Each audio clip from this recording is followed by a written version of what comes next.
Alabama State put Florida A&M in a split, and now we are 4-0 on the season. But let's go up north a little bit in Virginia. We are on the campus of Hampton University.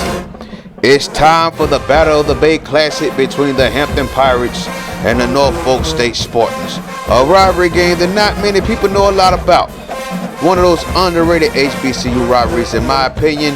I know in real life Hampton's not in the MEAC anymore. They're in the Ncaa, I believe it is now. So let's get into the action with the video game. So there goes the starting quarterback, Mark Staley, and he throws a pick right out the back, and that looks like Danny Browning. Yes, it is. Looking like Champ Bailey from back in the day. So here goes Chris Henshaw, the starting quarterback for the Norfolk State Spartans, and that ball is tipped and intercepted.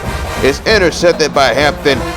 So John Henry picked that off for Hampton. They get the ball right back, and it was pretty much the tone all game. So here goes Chris Henshaw once again. Get set.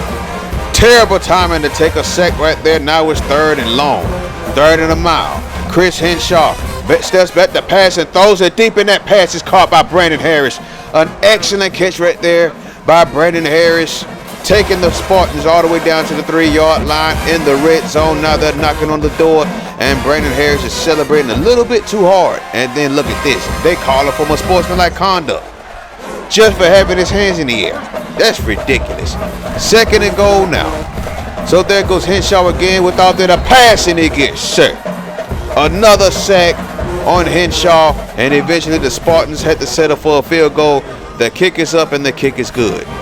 The 15-yard penalty on Brandon Harris no doubt changed the tone on that drive. So here goes Mark Staley, and then he finds his tight end, and he's going up the left side past the 20, inside the 10-yard line he goes. An excellent play that was by Hampton. There goes Staley once again. Mark Staley this time, he's looking in the end zone for Mark Williams, and money. Touchdown Hampton. And they take the lead. They're finally on the board. Mark Williams hauling in that touchdown pass right there. So on the next drive, Norfolk State did absolutely nothing. So now they're forced to punt deep in their own territory. And waiting on this punt is starting cornerback Pat Johnson. Look at this move right here. Then he takes it up the left side, and that man is going to the crib. Touchdown Hampton. The Hampton Powers are now up 14-3. We go to the 3rd quarter now. 2nd half. Chris Henshaw steps back and throws it deep, and that ball's picked off by Robert Smith. No, not the former Ohio State Buckeye that played for the Minnesota Vikings, but free safety Robert Smith picked off that pass, and now Hampton's back in business on offense. This game was so awful. Mark Staley going back to pass, and he throws a pick. Absolute chaos now. That's Nick Jackson on the interception, number 40 for Norfolk State, and the Spartans are right back in business. Just exchanging turnovers at the turnovers.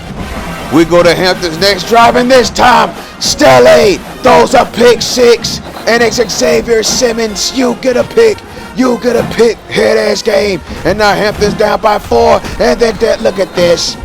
Another interception thrown, and this time it's once again Xavier Simmons, his 2nd pick of the game in back-to-back possessions.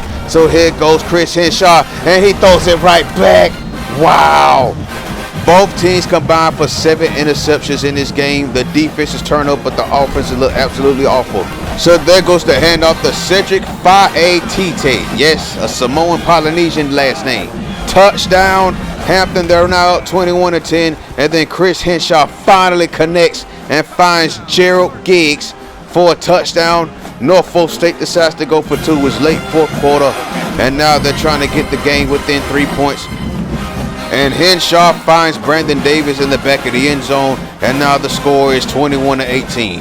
Can the Spartans get this onside kick, get the ball back, and do something with it? No, they cannot.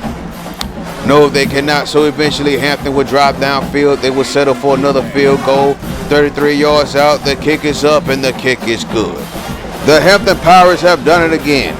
For the 2nd straight season, they claim the rights to the Chesapeake Bay as they beat the Norfolk State Spartans 24-18. This game was absolutely terrible. 7 turnovers by the offenses. The defense is turned up though, but both of these schools got a lot of work to do. They're talking about getting better. So let's get into some recruiting news real quick. Stephen McIntosh is set to make an official visit to Alabama State. We're going to let him come down for the game versus Texas Southern. We really need him to see us in action, to see what he's going to be going up against as far as competing for a job in the spring as well as in the fall, as a matter of fact. 6'4", 185, full potential, good discipline, a 4.39 and a 40-inch vertical. We could really use that talent on this team. Kevin Jackson from Trinity, North Carolina. We're still battling the Wolfpack of North Carolina State for him. Hopefully he'll be able to visit us soon, or will decide to visit us very soon, because we really need him on this team. We're kind of low on outside linebackers. So this quarterback, Donald Harris, out there in California, we're not going to chase after him anymore. It looked like he's on his way to Wyoming. He's on his way to the Mountain West Conference. More power to him. I guess he's going to be a good one. Brad Long, all the way from Roseville, California. Now, we're still battling USC for him, but we really need him at this position. We're not very deep at all at the strong safety spots, and we don't have a lot of speed. If Blake Clayton was to ever go down, we're screwed. Bobby Swagger is set to make an official visit to us, so we're going to let him come down for the Texas Southern game as well. If we can win that game, they will no doubt commit to us. If we could put on a stellar performance on defense, that'll be even better. And then last but not least, we have Todd Davis from Haines City, Florida. And we're battling the Georgia Bulldogs for him. It's neck and neck right now. Full potential and average discipline. So let's see what's happening with that in the future. Adam Smith is named National Defensive Player of the Week. Look at that. 11 tackles, 3 for loss, a sack, a pick, and a forced fumble. Man, he went off against Tennessee State, and they beat them. Typical. J.B. Holt of Texas Southern went off against Alcorn State. Ryan Thompson had the best game of his career.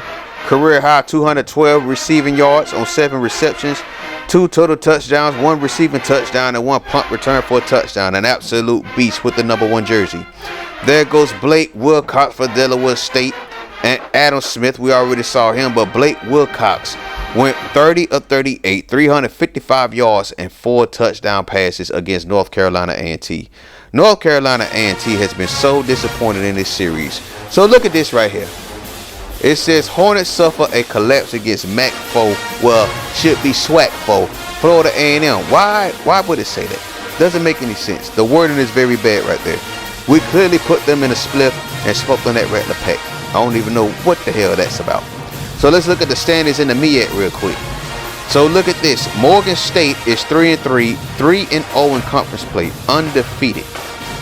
Undefeated. Adam Smith and the rest of his crew are having a pretty decent season so far, despite the fact that it looks like they didn't win a game outside of the conference. I need to go back and confirm that.